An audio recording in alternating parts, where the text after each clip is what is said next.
The shuttle shook violently, metal groaning and sparks flying across the control panel. Alex gripped the seat with white knuckles as alarms blared. The small supply ship had been crossing the outer rim of the Solaris system, delivering essential equipment to a distant research colony. Suddenly, an unexpected meteor storm erupted, glowing streaks of rock slamming into the hull like fiery hammers. Alex's mind raced. Engines are failing. Shields at 20%. I can't hold it much longer, he muttered to himself. His fingers flew over the controls, trying to stabilize the ship. Every push of a button felt like a desperate plea to the universe. The shuttle tilted sharply. A loud crack ran down the fuselage, and he was thrown against his seatbelt. A flash of pain shot through his shoulder, but he ignored it. Survival was all that mattered. Through the front viewport, the chaos outside was terrifying. The meteor storm was dense, almost alive, hurtling toward him at impossible speed. Trees? No, jagged rock formations and flashes of blue lightning lit the sky in bursts. This was no ordinary planet. It had an atmosphere thick with ion storms. With a final deep breath, Alex activated the emergency thrusters. The shuttle lurched, and the hull scraped the uneven ground, throwing up dust and rock. The last thing he saw before the shuttle slammed into the ground was a jagged cliffside rushing toward him. The impact was brutal. The shuttle skidded across the rocky terrain, tearing panels from the frame, sending sparks flying. Glass shattered, alarms screeched. And finally, the ship came to a resting position, tilted at a strange angle on the red-orange surface. Smoke curled from the engine vents. Alex groaned, pushing himself up. His shoulder ached, but he forced himself to move. Survival first. He unbuckled himself and stumbled out of the shuttle. The air outside was thick and humid, with a metallic tang. Strange plants swayed in the wind, their translucent leaves reflecting the lightning from the distant storms. Towering rock formations jutted into the sky like ancient statues, casting long shadows across the landscape. This world was alien, and Alex felt a mixture of awe and fear. Okay, he whispered to himself. First step: assess damage. Second step: stay alive. As he approached the shuttle, he noticed deep gouges along the metal hull. The engines were destroyed. The communications panel was fried. No way to call for help immediately. He had only what was in his pack: tools, some rations, and a portable survival kit. Alex took a deep breath, scanning the area. He needed shelter, and fast. The sun, or whatever star lit this planet, was setting, and he had no idea what kind of creatures might come out at night. Then, movement caught his eye. Across the rocky plain, a figure approached. At first, he thought it was one of the planet's predators, but as it drew closer, he realized it was something or someone entirely unexpected. Standing about 6 feet tall was a female figure with smooth, pale blue skin that shimmered faintly in the lightning. Her eyes were large and luminous, almost like liquid silver, reflecting the stormy sky. She moved with grace and confidence, scanning her surroundings as carefully as he was. Alex froze. The being was clearly intelligent, not a predator, not an ordinary animal. His heart raced. He had heard stories of alien species from neighboring systems, but he never expected to meet one here, alone, on a remote planet. The alien stopped at a safe distance, raising what appeared to be a small device in her hands. She spoke, but the sound was musical, unlike any language Alex had heard. He frowned, then slowly held up a hand. I don't mean harm, he said cautiously. The alien tilted her head, as if studying him. Then she lowered her device. A soft glow emanated from it, forming shapes in the air. Somehow, he understood the meaning. I am not dangerous. You are on my planet. Alex swallowed. Communication. It would be difficult, but possible. He stepped forward slowly. My name, Alex. I'm stranded, he said. The alien paused, then finally spoke a few words that sounded like gentle chimes. He repeated slowly, stranded? Her eyes widened slightly, and she gestured for him to follow. Hesitant, but desperate, Alex moved closer. She led him over rocky terrain to a small cave, partially hidden behind jagged rocks. Inside, it was dry, sheltered, and surprisingly warm. You can stay, she said finally, using simple gestures along with the few words he could recognize. Alex nodded, grateful for her help. Thank you, he said. I'm Alex. What's your name? She hesitated, then pointed to herself. Lyra. Lyra, he repeated, trying to memorize it. They settled into the cave as night fell. Outside, strange sounds echoed. Distant roars, the rustling of plants, and lightning that seemed almost alive. Alex felt his pulse quicken. So, how survive? He asked, pointing to her gear. Lyra smiled faintly and handed him a small, glowing device.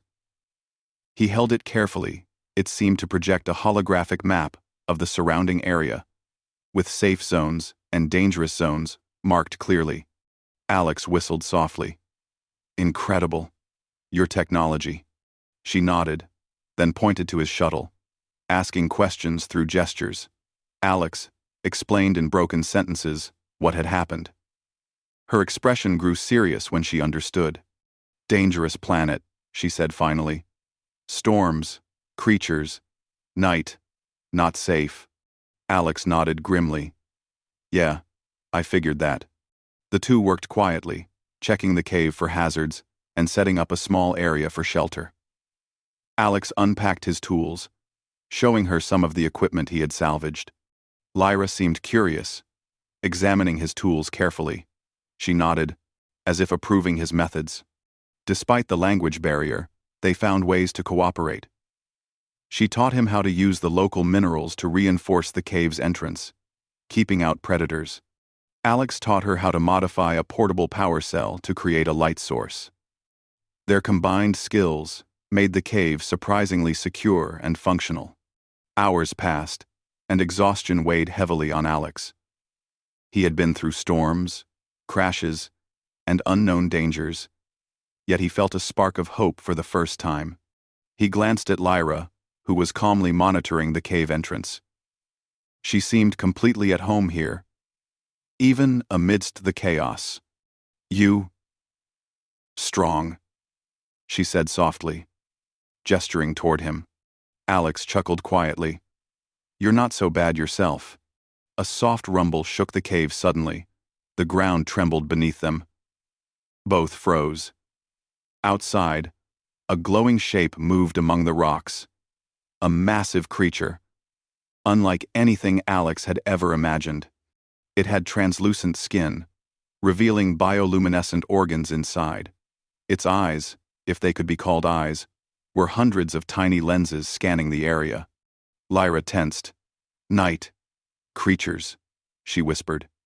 Alex's mind raced. He looked at his makeshift tools. They had no weapons, only clever devices and their wits. Stay behind me, he whispered to Lyra. The creature moved closer, sensing them. Alex activated the light device they had made. The glowing field seemed to confuse the creature. It paused, then retreated, slowly, into the shadows. Lyra exhaled softly, relief clear on her face. Clever human, she said, smiling faintly. Alex smiled, exhausted, but proud. Guess I have to survive, he said. Won't let anything stop me. They spent the rest of the night sharing knowledge, trying to communicate through gestures and simple words. Alex drew pictures of his home planet, Earth, and Lyra shared images of her research in the galaxy. Though they couldn't fully understand each other, a connection was forming, a mutual respect and trust born from necessity. By morning, the storm had passed. Sunlight, or something similar, filtered through the jagged rock formations, casting the cave in golden light. Alex looked around, feeling the weight of what had happened. He was stranded on an alien world, far from home. But he was not alone. Lyra was here, intelligent, resourceful, and willing to help. "We work together," Alex said, pointing at himself. Then, at her, Lyra nodded firmly. Together. And with that simple agreement, the beginning of an unlikely alliance was formed, two strangers from different worlds, forced together by circumstance, standing against a planet full of dangers and mysteries. For Alex, it was terrifying, yet exhilarating. He had survived the crash, faced unknown predators, and met an alien being who could be a friend, or more.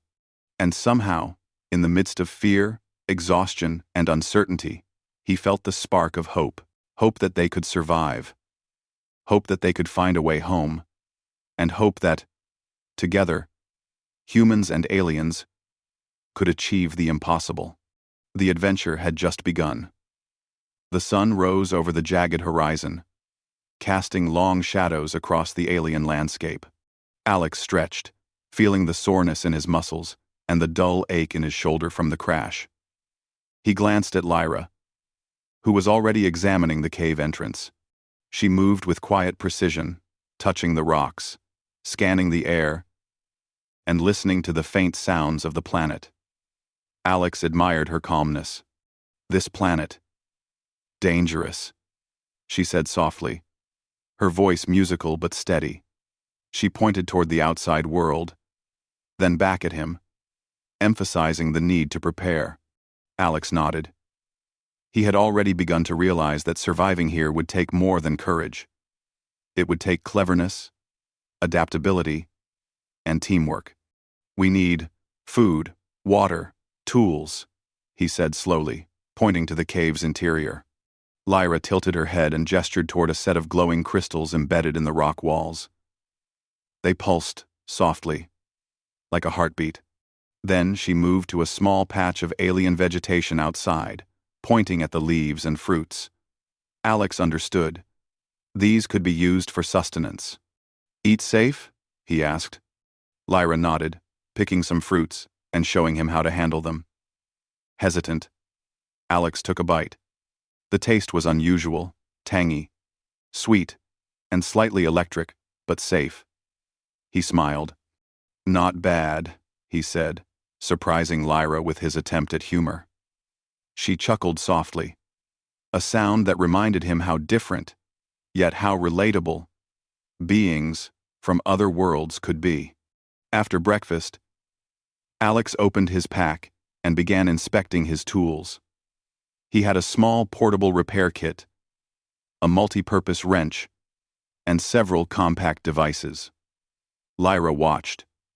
"Curious. Show. How work," she said, pointing at the tools. Alex demonstrated, repairing a small solar cell he had salvaged from the shuttle. He explained the process slowly, emphasizing simple steps. Lyra observed carefully, then attempted to mimic his actions. Her fingers moved with precision, and within minutes, she had assembled a small device to detect energy sources. Alex raised his eyebrows in admiration. "You learn fast," he said. Lyra smiled faintly.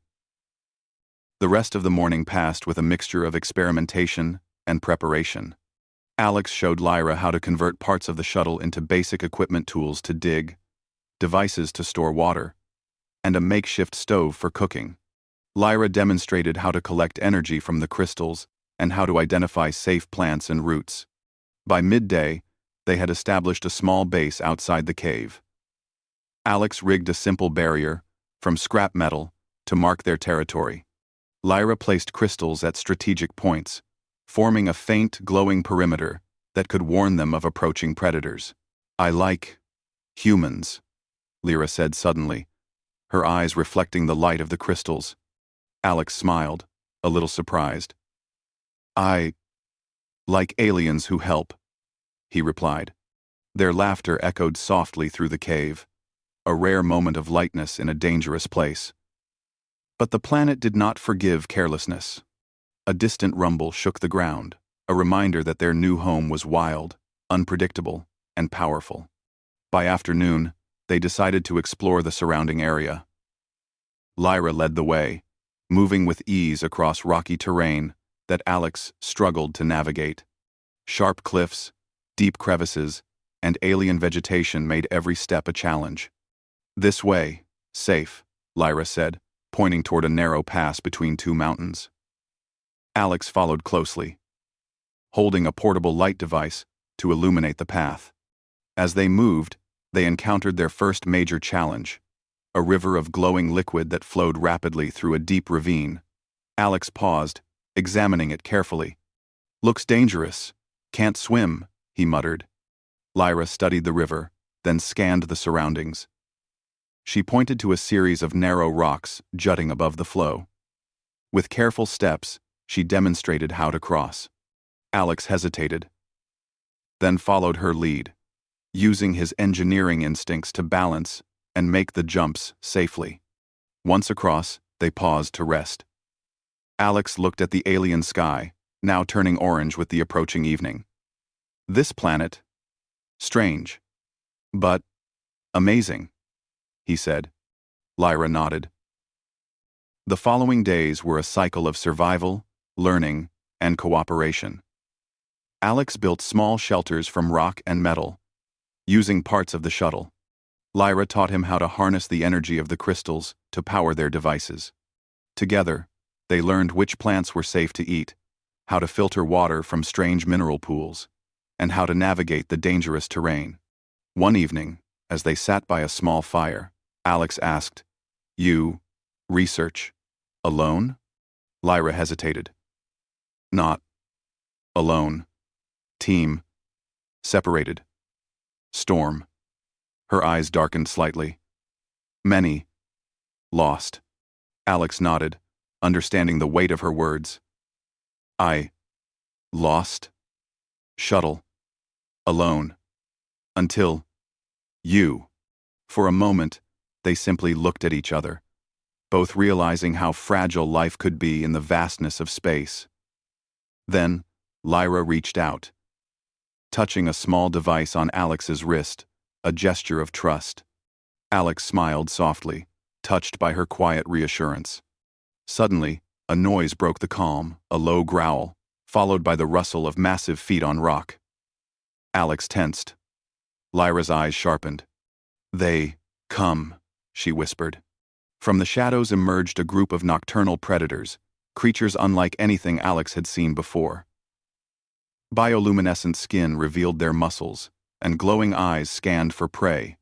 They were large, fast, and intelligent enough to stalk methodically. Alex looked at their makeshift barrier. Not enough to stop these creatures. His mind raced. "We need trap," he said, pointing to rocks, vines, and scrap metal. Lyra nodded.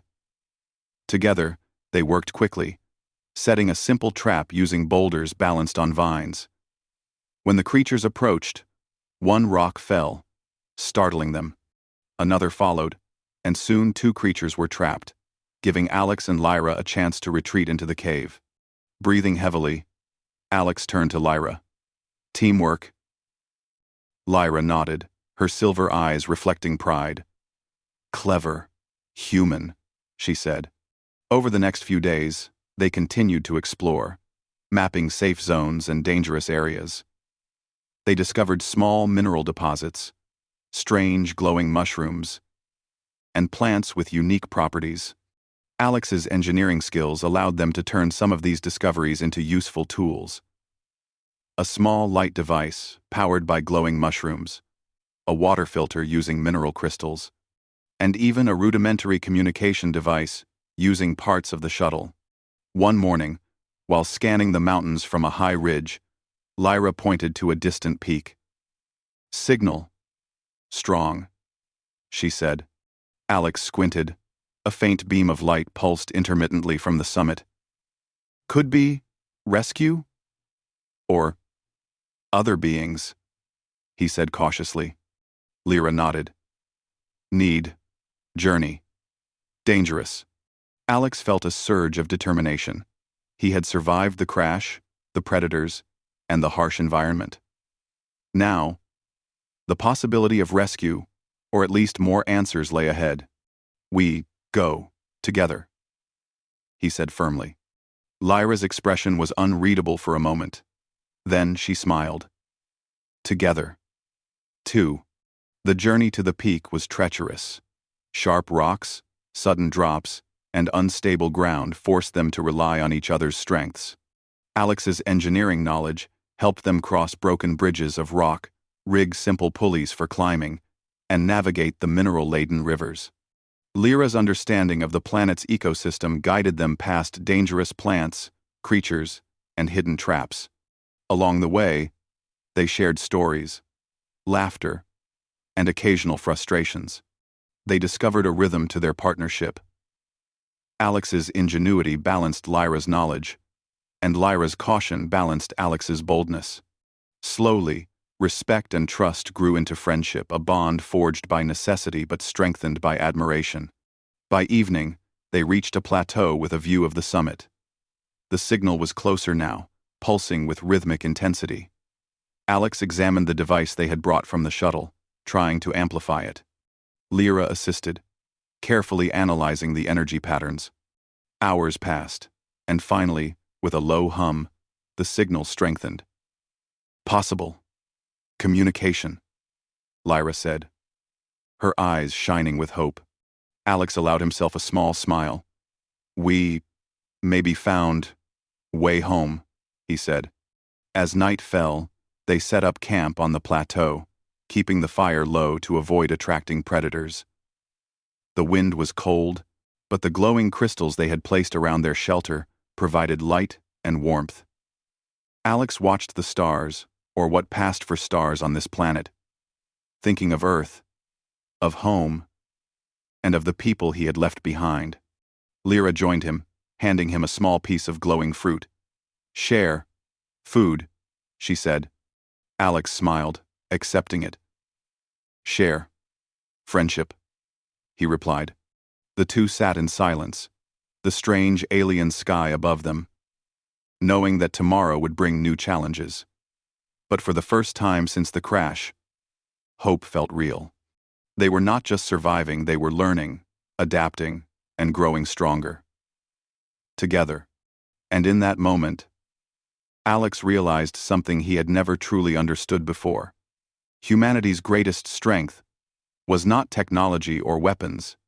It was ingenuity, determination, and the ability to form bonds, even in the most alien and dangerous circumstances. The journey was far from over. Dangerous terrain, predators, and the unknown awaited them. But with Lyra by his side, Alex felt ready. They had survived this long, and they would survive whatever came next. The adventure continued.